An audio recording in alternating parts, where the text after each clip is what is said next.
Hi, welcome back. This is Gunter Benzmeister. On today's short video, I've got something that is earth-shattering. One of these simple things that will help protect your car. If you've got the S-Class W220 or the W215, CL500, 600, CL65, or any Mercedes pretty much with power trunk. Here's the big epiphany I've had recently. So you have an automatic opening and closing trunk, which you can open and close with this little button. This button can vary from car to car. Now there are settings for this in the command dash screen that allows you to control some of these convenience features. In the past, I've talked about some of them, and if you go through the menu, when you go through, you got the regular odometer and you cycle through to the settings menu, you get to the main settings screen where you select different ones. You can go to instrument cluster settings, lighting, vehicle, and convenience. So convenience has one, which I talked about in the past, was the folding mirrors. Don't set the folding mirrors to automatically fold. That will wear out this mirror, the mirror motor, and cost a lot of money to replace.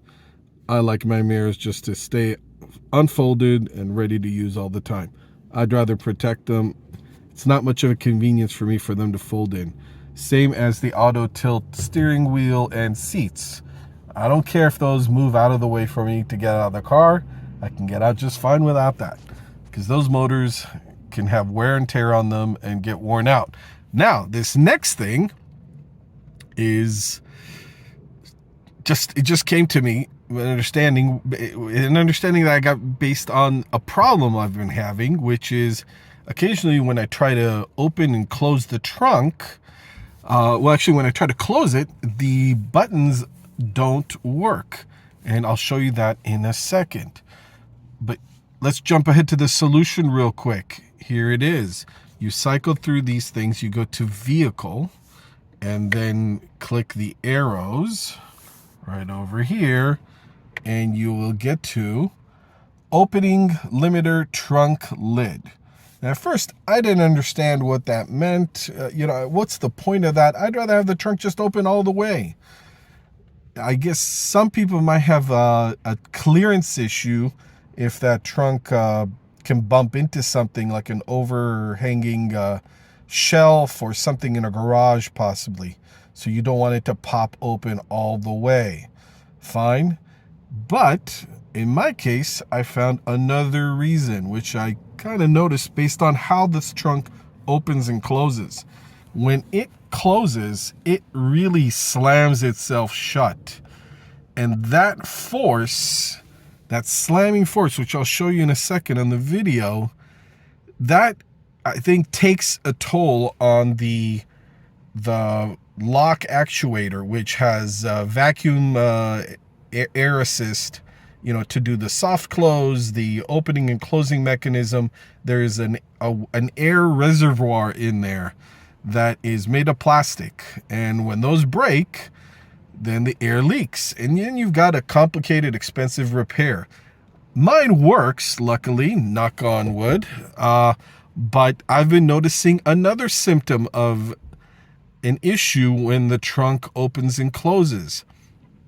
And I will show you. Essentially, the latch moves slightly. It's a quick fix for me to push it back to the right position, which allows the trunk to open and close again. The thing is, it's moving slightly, and I think that is based on these repeated impacts of opening and closing the trunk. When it closes, it really slams shut. And so, based on that, this will help reduce the chances of it slamming shut. It will not open as much. So I'm going to leave it off right now. Let's go take a look and see the trunk open and close.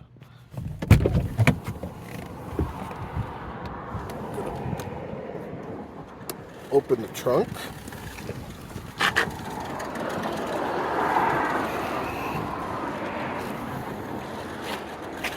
Here's my trunk.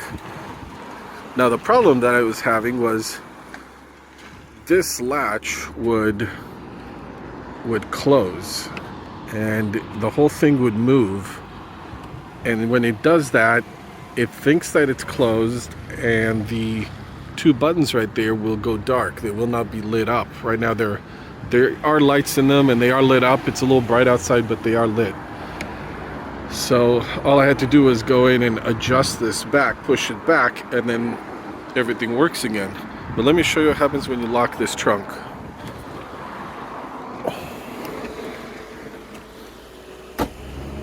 See how that closes? It's not violent, but it's pretty strong.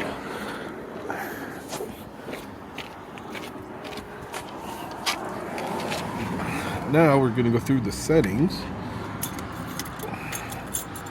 and we're going to set it to, using the plus minus sign, we set it to on. Automatic door locks are off. Those are the only settings there. Now let's go try the trunk again.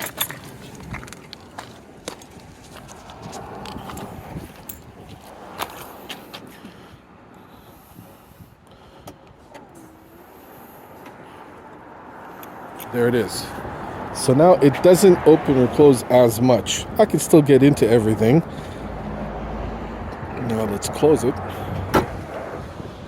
It's a little less violent because it doesn't have that momentum of opening and closing all the way.